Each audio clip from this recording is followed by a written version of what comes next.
এই যে একটা মজার কথা বলি, হ্যাঁ, ক্যালেন্ডারে শরৎকাল চলে।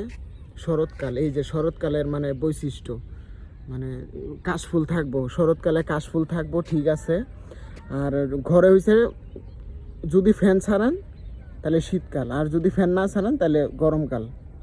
আবার বাইরে বের হইবেন, হুট করে বের হয়েছেন, কোনো প্রস্তুতি নাই, গুগল তো গুগলই বাংলাদেশে, বৃষ্টি নাই, রাস্তায় বের হয়েছেন, অর্ধেক গিয়ে আপনার গন্তব্যস্থলে পৌঁছানোর আগেই দেখবেন যে বৃষ্টি।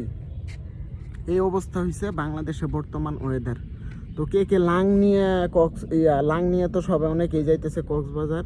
তো লাং নিয়ে কাশফুলে কে কে আসে না, আবার জাগো লাং নাই আমারে বইলেন, আমি লাং মেনশন করে দিমু। ওই আমার অনেক বন্ধু আছে লাং, ও করে নিয়ে কাশফুলে যাইবেন। হ্যাঁ, এই যে পিছনে কাশফুল, কাশফুল মনে হয় কয়দিন পর উড়ে যাইব, মানে আর বৃষ্টি হয়েছে তো, 2-3 দিন থেকে বৃষ্টি হইতেছে, কাশফুলগুলা মোটামুটি নষ্ট হয়ে যাইতেছে। তো কাশফুলে যারা এখনও ঘুরতে যান নাই, ঘুরতে যান। কাশফুলে ঘুরতে গেলে ভালো লাগবে। ওই যে আমরা ঘুরতে পড়ছি, মনে হয় কত 200 টাকা খরচ করে, হ্যাঁ 200 টাকা খরচ করে কাশফুল দেখতেছি। ট্রেন্ড বলে কথা, ট্রেন্ডে গা আবার না ফাঁসালে আবার গরিব হয়ে যাবো। হ্যাঁ, সবাই দিয়ে যাইতেছে 300 ফিট, 200 ফিট, 500 ফিট বসুন্ধরায় পাশে। তো ট্রেন্ড বলে কথা, সব ট্রেন্ডে গা ভাসাইতে হবে, না হলে ভাই তুমি গরিব, তুমি চুপচাপ ঘরে বয়ে থাও।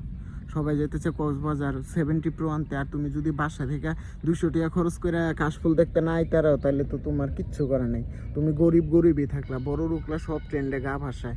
তো এই যে কাশফুল, তো কাশফুলের লগে ছবি তুলবো আজকে, হ্যাঁ, মজা ছবি তুলবো, দেখতে লইন।